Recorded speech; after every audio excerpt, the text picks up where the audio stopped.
हो जाता है और ये घोषणा करता है कि कल युद्ध में मैं सबसे पहले भीम का ही वध करूंगा, यही मेरा लक्ष्य होगा। और अगले दिन जब युद्ध प्रारंभ हुआ तो सभी महारथियों ने आकर भीम को घेर लिए और भीम उन सारे महारथियों के साथ युद्ध कर रहा है। जब सभी उनके साथ युद्ध कर रहे थे और इधर कर्ण ने जैसे ही बाण का संधान भीम की ओर करना चाहा, उसी समय अभिमन्यु वहां पर आता है और अपने धनुष पर बाण का ऐसा संधान किया कि उनके अस्त्रों शस्त्रों को काट देता है।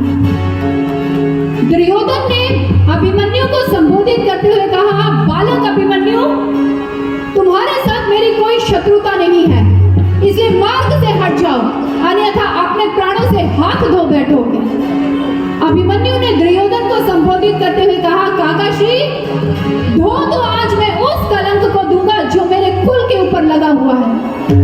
इस सारे कुल के सदस्य मिलकर भी द्रौपदी के अपमान का प्रतिकार नहीं ले सके।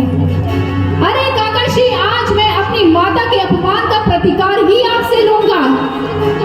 जब मैं छोटा था तो हमेशा यही सोचता रहता था, क्या बीती होगी मेरे सारे काकाओं के ऊपर, क्या बीती होगी मेरे पिताजी के ऊपर, क्या बीती होगी माँ मेरी द्रौपदी के ऊपर, जब सहस्त्रों निगाहें उन्हें देख रही थी और भरी सभा में उन्हें निर्वस्त्र किया जा रहा था। मेरा रोम रोम जल उठता है और आज मुझे मौका मिला उसी अपमान का प्रतिकार लेने का।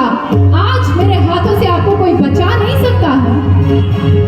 और उसी समय कर्ण ने कहा, अभिमन्यु, दुर्योधन मेरा मित्र है और इसके रहते हुए, मेरे रहते हुए तुम इस तक नहीं पहुंच सकते, इसका वध नहीं कर सकते। और उस समय अभिमन्यु ने कहा, काकाश्री क्षमा कीजिएगा मुझे, मैं जानता हूँ मेरे काकाश्री भीम ने प्रतिज्ञा की थी आप सबका वध करने के लिए, लेकिन मैं अपने काकाश्री भीम से क्षमा प्रार्थी हूँ। आज इस अभिमन्यु को कोई रोक नहीं सकता है। और उसी समय अभिमन्यु ने अग्नि बाण का संधान किया और दुर्योधन के चारों ओर एक अग्नि घेरा बना दिया और दूसरे बाण के संधान से उसके जो उसने कवच पहना हुआ था उसको भी उद्भेदन कर दिया। और उस समय अभिमन्यु ने संबोधित करते हुए कहने लगा, काकाश्री, महसूस कीजिए इस ज्वाला को, ऐसी ज्वाला कितने वर्षों से मेरी माँ के हृदय में जल रही है, आज उसका ठंडा करने का समय आ गया है। आज आपको कोई रोक नहीं सकेगा, आज मैं आपको मारकर ही रहूंगा, आज मैं अपनी माँ का प्रतिकार लेकर ही रहूंगा। और इतना आवेश में, इतना क्रोध में अभिमन्यु कि जैसे ही दुर्योधन को मारने के लिए उद्यत हुआ तो उसी समय कर्ण आगे आ जाता है और उसी समय क्या हुआ, शंखनाद हो जाता है और युद्ध समाप्ति की घोषणा हो जाती है। जैसे ही युद्ध समाप्ति की घोषणा हुई, सभी अपने अपने शिविरों में लौट आते हैं। जब सभी अपने शिविरों में लौट कर आए तो दुर्योधन अपने आप को संभाल नहीं पा रहा है, अपना क्रोध बार बार प्रकट कर रहा है और अपना क्रोध प्रकट करते हुए कहने लगा, मुझे कल अभिमन्यु की मृत्यु चाहिए, हर हाल में मुझे बालक अभिमन्यु की मृत्यु चाहिए। लेकिन याद रखो, इतनी सहजता से उसे मृत्यु नहीं देनी है, एक ही झटके से उसका वध नहीं करना है, उसे तड़पा तड़पा कर मारना है। जब तक वो बालक मेरे चरणों में गिरकर मेरे पास मृत्यु की भीख ना मांगने लग जाए, तब तक उसके ऊपर ऐसे छोटे छोटे प्रहार करते रहना है, उसे दुखी करना है, उसे पीड़ित करना है। तभी द्रोणाचार्य ने कहा, दुर्योधन, अभिमन्यु को मारना असंभव है। जब तक युद्ध के मैदान में अर्जुन खड़ा है, अभिमन्यु का कोई बाल भी बांका नहीं कर सकता है।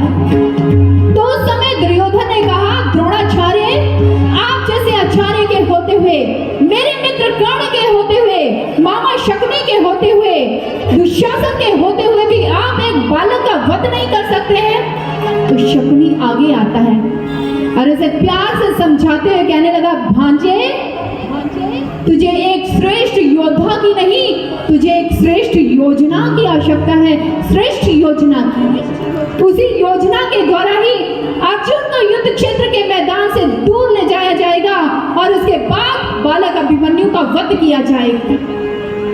और कौरवों के शिविर में ये षड्यंत्र रचा गया कि कल चक्रव्यूह बनाया जाएगा और उस चक्रव्यूह में अभिमन्यु का आह्वान किया जाएगा और उसका वध किया जाएगा।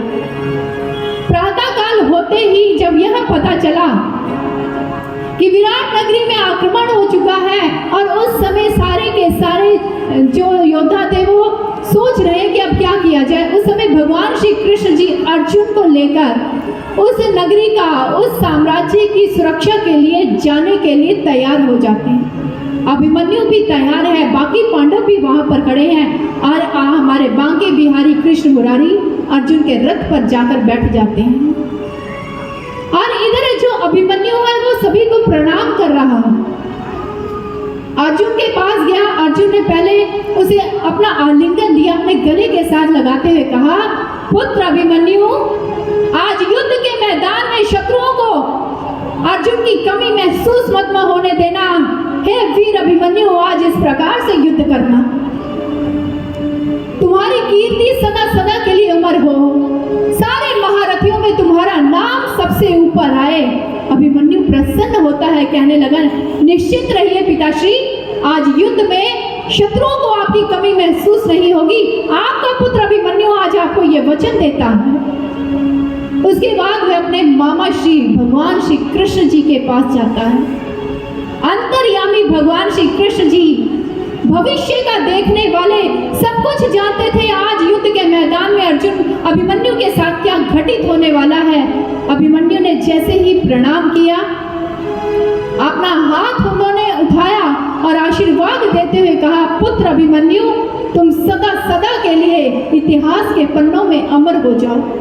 सब देखते रह गए, प्रभु ये क्या कह रहे हैं। उसके बाद अर्जुन और भगवान श्री कृष्ण जी वहां से निकल जाते हैं कुरुक्षेत्र के मैदान से बहुत दूर। और जब अन्य पांडव अभिमन्यु के साथ अपनी सारी सेना के साथ आज युद्ध के मैदान में पहुंचे तो कौरव पक्ष की ओर से चक्रव्यूह बना हुआ था और उस समय द्रोणाचार्य ने युधिष्ठिर जी को संबोधित करते हुए कहा, हे राजन, अगर